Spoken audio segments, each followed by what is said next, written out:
Press के बंधुओं, हमने असल आप लोगों को आज दावत इस बात के लिए दी है कि नीतीश कुमार जी जो आपने वादा किया था कि हम कम्युनलिज्म को, करप्शन को और क्राइम को बढ़ने नहीं देंगे, लेकिन नीतीश कुमार के राज में आज क्राइम बेइंतहा माने आसमान पर पहुंचा हुआ है। करप्शन की तो गंगा बह रही है। अभी हालिया घटना है, इस किस्म की घटनाएं बीजेपी शासित राज्यों में अक़लियतों को डराने और धमकाने के लिए मुसलमानों को और मुसलमानों की गर्दन कटवाकर कहीं न कहीं से कम्युनल वोट को एकजुट करने के लिए बीजेपी के राज्य में होती है। लेकिन अभी की घटना है 3 दिन पहले की, जो अभी जाकिर कुरैशी की निर्मम हत्या कर दी गई है वो छपरा में, और वो हत्या कर दी गई है 8-10 की भीड़ ने, और जो जटीला नौजवान है और ये समझकर कि मुसलमान है बदन उठा के फिरता है, इसी बात पर उसकी निर्मम हत्या कर दी गई, मॉब लिंचिंग कर दी गई। और अफसोस इस बात का है कि उसके यहाँ जिनके यहाँ मॉब लिंचिंग हुई कोई जिम्मेदार अक़लियती उमूर के वजीर गए, मगरमच्छ के आंसू बहाकर आ गए। लेकिन मैं बिहार सरकार से पूछना चाहता हूँ, जब नया BNS में ये प्रावधान लाया गया है 103(2) लगेगा उस पर, जहां 5 आदमी से अधिक अगर किसी की को घेर कर मारता है, उसके जात और मजहब या दूसरी शनाख्त की बुनियाद पर उसको मारा जाता है, वो मॉब लिंचिंग के जुमले में आता है। लेकिन वहां के SP ने हुकूमत के दबाव में या सरपसंदों का साथ देकर वहां पर 103(1) लगाया है, जो आमतौर पर मर्डर का केस है। 103(2) की धारा उस पर लगाई नहीं गई है। हमारा सबसे पहले मुतालबा ये है कि वहां चूंकि भीड़ ने मारा है और उसका वहां का बाकायदा वीडियो फुटेज है जो पुलिस वालों को भेजा गया है, उसमें 7-8 नौजवान हैं जो बांधकर इसको पीट रहे हैं। उसके बावजूद भी 103(2) का धारा उस पर नहीं लगाया जाना, ये कहीं न कहीं से सरकारी तौर पर मॉब लिंचर्स को कहीं न कहीं सपोर्ट करना है और अक़लियत के लोगों को दबाना है। हम लोग का मुतालबा ये है 103(2) की धारा उस पर लगाई जाए, 50 लाख रुपए का मुआवजा उसके परिवार को दिया जाए, और जिन लोगों ने उसकी मॉब लिंचिंग की है उनको सजाए मौत दी जाए। और फौरी तौर पर वहां मामला यह है कि वजीर आला को जाना चाहिए।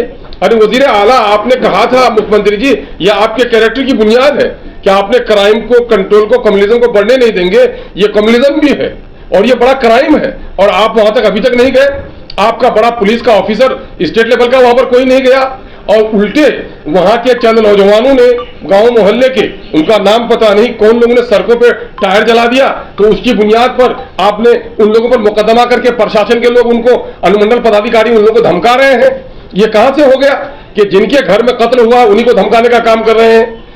ये मामला ये है। दूसरा मामला ये है कि अपोजिशन का लीडर जिनका वो गृह जिला है गोया, भले ही लालू जी गोपालगंज के हों, लेकिन लालू प्रसाद यादव जी का पूरा राजनीतिक सफर को जो तवानाई मिली है वो छपरा से मिली है।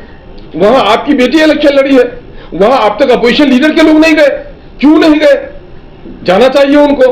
हम लोग ये मुतालबा कर रहे हैं कि अपोजिशन के लीडर अपनी जिम्मेदारी को अदा करें, और मैं DGP से मुतालबा करता हूं, मुख्यमंत्री जी से मुतालबा करता हूं, चूंकि होम को आप देख रहे हैं, ये 103(2) का दफा लगाकर उन तमाम सरपसंदों को आप जेल भिजवाएं और उन पर कत्ल का मुकदमा चले और ऐसे लोगों को फांसी की सजा दी जाए। दूसरा मामला यह है कि पूरे बिहार में कहीं न कहीं अक़लियतों को खौफजदा किया जा रहा है। अभी बेगूसराय के साहबपुर कमाल में एक सरपसंद है, वो गोलियां 50 फायरिंग उसने की। क्या कर रही है पुलिस? क्यों सरपसंदों के सामने में पुलिस ने घुटना टेक दिया है? और वहां पर इश्तियाक नाम का एक लड़का जो जख्मी हुआ है, और कुछ नहीं, बाग में ठंडे में था, अपनी दबंगई दिखाने के लिए उसने पूरे तौर पर अपने बंदूक को लहराते हुए वो किया है। ऐसे लोगों की गिरफ्तारी होनी चाहिए। ये वाकया बिहार में क्यों हो रहा है? क्या अक़लियतों का जान व माल, इज्जत, आबरू का तहफ़्फ़ुज़ हुकूमत करना चाहती है या नहीं करना चाहती है? क्या मुसलमानों का खून बहाकर आगे के इलेक्शन की तैयारी हुकूमत कर रही है? इन तमाम तर मामला का जवाब हम लोग हुकूमत वक्त से चाहते हैं, और अपोजिशन के लीडर से हम गुजारिश करते हैं कि आपने कहा है कि आपने दलितों के, पिछड़ों के, अक़लियतों के हमदर्दी की बात कही है, लेकिन दोनों जगह जो अक़लियतों के साथ इस तरह से बर्बरतापूर्ण सलूक हुआ है, आपको फौरन जाना चाहिए, और ये कौन बदमाश लोग हैं उनको चिन्हित कीजिए कि कहीं कोई राजनीतिक षड्यंत्र तो ये नहीं है, इस पर कार्रवाई होनी चाहिए। एक दूसरा मामला है कि नौजवान हुआ गया था, उसके बाप कल उन्हें रोते हुए कहा कि साहब मेरे फोन आया कि मुझे घेर लिया गया है, मारा गया है। मैं भी निकला कहीं गली में, मैं घूम गया तो मुझे नहीं मिला, किसी बच्चे ने बताया कि उधर है। मेरा एक बच्चा गया था घूमते हुए तो वो वहां पहुंचा और नतीजा यह हुआ कि उसको पकड़ के भी मारा गया। दो का मामला है, वो उसकी आबादी में, दूसरी आबादी जिन लोगों ने मॉब लिंचिंग किया उसकी आबादी में गिरा हुआ मामला है। इधर से कोई आदमी था भी नहीं, उसको पीट रहा था। ये दो समुदाय का मामला कहां हुआ? ये कोई समुदाय का मामला ही नहीं है। वो लड़का हाँ बॉडी बिल्डर था, वो जरा बोल बाल करता था, जरा सा चलता उलता था, तो जरा सा लोगों को लगा कि माइनॉरिटी का तो लोगों को गुलाम की तरह चलना चाहिए, ये क्यों बदला के चलता है। यही उन पर निशाना बनाया हुआ था लोगों ने। और आप देख लीजिए फुटेज, अरे मीडिया के लोगों का कमाल है, फुटेज है जिसमें 7-8 आदमी लोग हैं घेरे हुए हैं और उसको पिटाई हो रही है, पीट पीट करके मारा जा रहा है। और उसके बावजूद भी अगर ये कर रहे हैं, कहां से नया मामला आया? पुलिस लापापोती कर रही है, इस पर जुडिशियल इंक्वायरी हो और फौरन इस पर कार्रवाई होने का मामला। अरे यही नहीं है, मैं कह रहा हूं कि अभी ये बीजेपी के लोग जो इसमें हुकूमत में शामिल है, इन्हीं का भाई है मध्य प्रदेश का एक मंत्री। और क्या कहता है वो सुफिया कुरैशी, जो देश के खातिर जान लगाने पर तैयार है, और उसको कह दिया आतंकवादियों के बहन है वो, यानी कोई मुसलमान हो जाएगा उसे आप आतंकवाद से जोड़ेंगे। आज जंग की घड़ी में भी एक तरफ उनका कोई कहता है कि देश की बेटी है, उस पर फक्र है, भाजपा का नेता कहता है, और भाजपा का एक मंत्री कह रहा है वो आतंकवादियों की बहन थी। ये किस तरफ ले जा रहे हैं लोग देश को?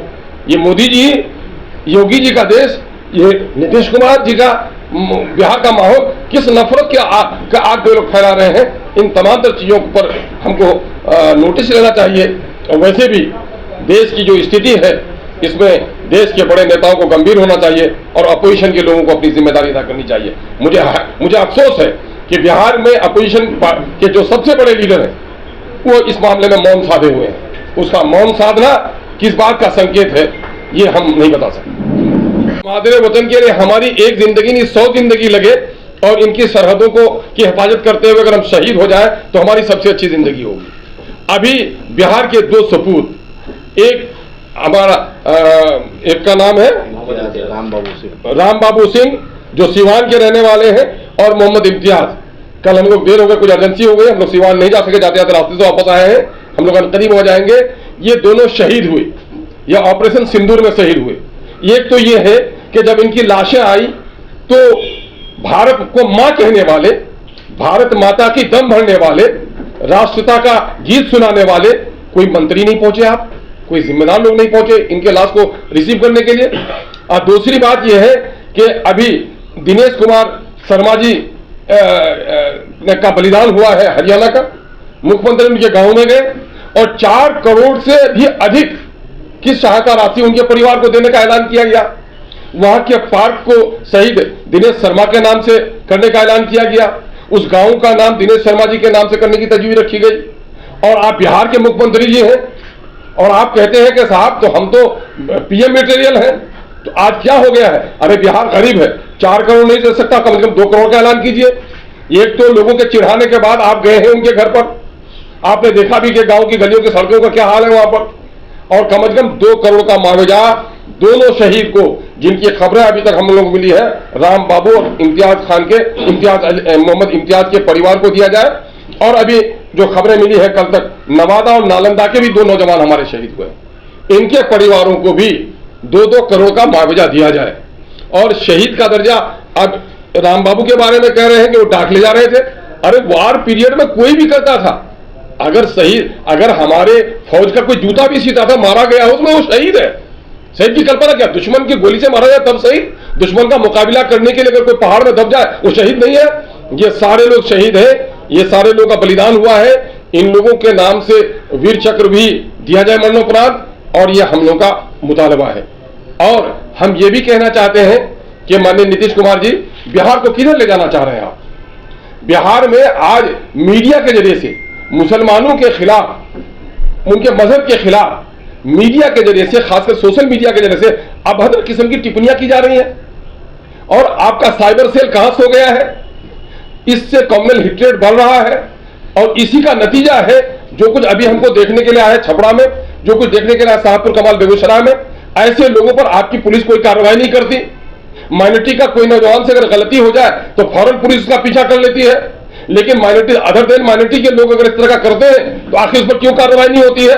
मैं माइनॉरिटी नॉन माइनॉरिटी की बात नहीं करता, मैं इस देश में रहने वाला हर नागरिक समान है। सब जहर पिएगा तो सब मरेगा, आग में हाथ डालेगा तो सबके हाथ जलेंगे। तो कानून का व्यवहार भी सबके साथ एक होना चाहिए।